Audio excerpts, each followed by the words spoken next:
Muraho neza nshuti z'Imana. Uyu munsi tugiye gutangira ibitabo byiswe ibitabo by'ubwenge bitangizwa n'igitabo cya Yobu. Muri iyi minsi abantu benshi bagiye bahugiye muri bizinesi zitandukanye, bibagiwe ijambo ry'Imana, bibagiwe ko tugomba guha Imana umwanya, bibagiwe ko tugomba guha Imana agaciro. Ariko uyu munsi Imana yaramfashije, nanjye niyemeza ko tugomba kurebera hamwe izi ncamake z'ibitabo 66 byose bigize Bibiliya. Ntabwo ari uko ndi umuhanga mu ijambo ry'Imana, ahubwo ni uko ari umuhamagaro ndetse n'ishyaka nagize kugira ngo tubashe gusobanukirwa. Kandi hari aho nigeze kugera mu gitabo ndi kuvuga incamake, mbabwira ko n'ubundi ibi bintu by'Imana nta muhanga wabyo. Niyo mpamvu rero ku muntu wajya ugira igitekerezo cyangwa se inyunganizi yajya twandikira kuri nomero tuba twasizeho. Tudatinze reka dutangire n'iki gitabo cya Yobu. Uyu ni umugabo w'umukiranutsi wababaye bikabije cyane. Bamwe bavuga ko kibereyeho kutwigisha impamvu umukiranutsi ababara. Byakabaye byiza bavuze ko kitwigisha uko umukiranutsi yitwara mu mibabaro. Iyi nkuru ivuga kuri Yobu wari umukiranutsi, kubera ko Imana yamuhaye umugisha mwinshi cyane. Ubimenye ku izina Satani, ubimenye ko izina Satani bivugwa umurezi. Imana yemerera Satani gutwara umuryango n'ubutunzi Yobu yari afite. Yobu yakomeje kwizera Imana. Imana yemerera Satani gukora no ku buzima bwa Yobu. Bidatinze inshuti 3 za Yobu zaje kumusura no kumugira inama.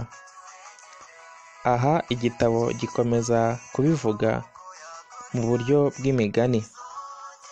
Aba ni Elifazi, Biludadi na Zofari. Yobu yakomeje kubyima amatwi. Elihu nawe avuga ibyo atekereza. Nyuma Imana iramusanga, iramuvugisha nk'uko yifuzaga kujya impaka na Yobu. Imana imwereka ko atabasha kuyigisha impaka mu by'ubu buzima. Yobu aza kwihana. Imana isanga za nshuti za Yobu, irazicyaha kubwo kumucira urubanza rw'ibinyoma.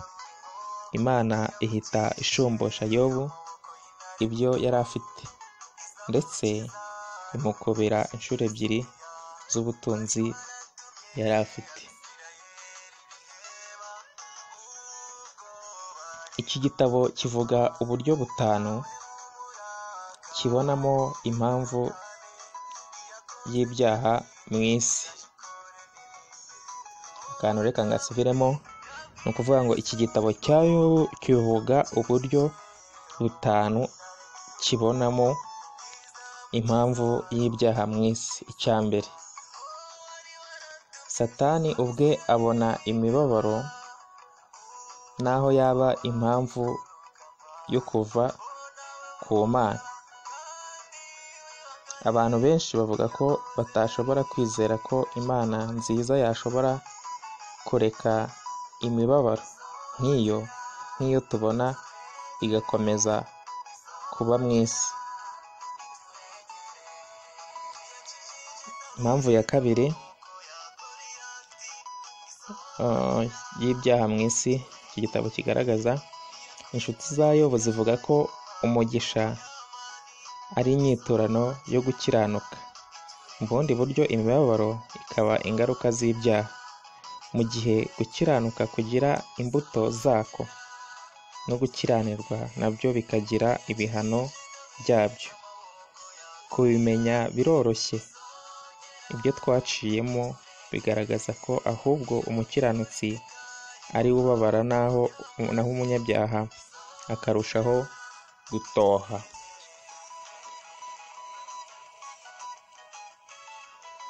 Impamvu ya gatatu, Yobu yasanze imibabaro atari ikintu gikwiriye, ariko yakomeye ku Mana atitaye uko yari ameze. Icya kane, Elihu we yasanze ko Imana ikoresha imibabaro kutwigisha. Kenshi imibabaro iduha amahirwe yo gutunganya ingeso zacu, ariko si buri munsi, si buri kibazo kituzanira ubutumwa nk'ubwo. Impamvu ya gatanu, igisubizo cy'Imana mu gice cya 38 kugeza 42, Imana yerekanye imibabaro ari ubwiru. Yobu ntiyigeze asobanukirwa impamvu yamubabaje, ahubwo yashimiye Imana kubw'urukundo rwayo, aranyurwa. Mu mpera z'iki gitabo hari byinshi byari bitarakemuka, ariko kiracyavugana natwe uyu munsi, kuko imibabaro nibwo buzima bwacu. Bibiliya ijya ivuga ku mateka y'imibabaro y'abakiranutsi gusa.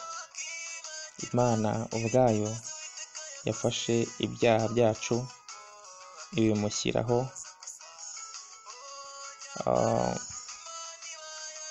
arababazwa. Binyuze muri iyo mibabaro turacungurwa. Ni ukuvuga ngo Imana yahaye cyangwa se yaduhaye umwana wayo, yemera ko nawe anyura muri iyo mibabaro, yemera ko akubitwa, yemera ko bamuciraho, yemera ko bamusuzugura, yemera ko anyura mu buzima bubi kugira ngo ducungurwe, nk'icyitegererezo cy'uko natwe dushobora kunyura mu mibabaro cyangwa se mu bigeragezo, ariko Imana atari ubugome dufitiye, atari umugambi mubi dufiteho, atari uko itwanze, ahubwo ari ukugira ngo iducure, kugira ngo tuvemo abakozi bayo bazima. Mu ncamake rero, iki gitabo kitubwira ko umukiranutsi nubwo Imana ibimukunda, ariko ashobora kunyura mu mibabaro. Hanyuma bene data, bavandimwe, imibabaro tunyuramo, imibabaro mubona turimo hano ku isi, ni ahantu umuririmbyi niwe waririmbye avuga ngo ibi ni ahantu twabihungira. Tuzarwara, tuzarwaza, tuzapfusha, tuzakena, tuzagenda duhura n'ibibazo bitandukanye, ariko mukomere mushikame, Imana izatugirira neza, Imana izaduhemba hanyuma y'ubu buzima bwose mubona tubayemo hano ku isi. Dukomeze kwihanganira ibitugerageza kugira ngo tube abagabo nyabagabo. Kuba umugabo nyamugabo ntabwo ari uko uba uri umugabo wambara ipantaro, ahubwo kuba umugabo nyamugabo ni uko uba uri umuntu wihanganira imibabaro, ugakora ibikorwa bya kigabo. Ndumva rero ari aha twasoreza incamake z'iki gitabo cya Yobu, hanyuma ubutaha tukazakomerezaho n'igitabo cya Zaburi mukunda muri benshi, cyangwa se dukunda turi benshi, igitabo kirimo ubuzima bwacu bwose kuva tuvutse kugeza dushoje, igitabo kinini muri Bibiliya, igitabo cy'izingiro rya Bibiliya, nicyo tuzakurikizaho. Mukomeze muduhe ibitekerezo, mukomeze muduhe inyunganizi, mukomeze mudusengere, dusengerane kugira ngo umurimo w'Imana dukora ukomeze gutera imbere. Imana ibahe umugisha.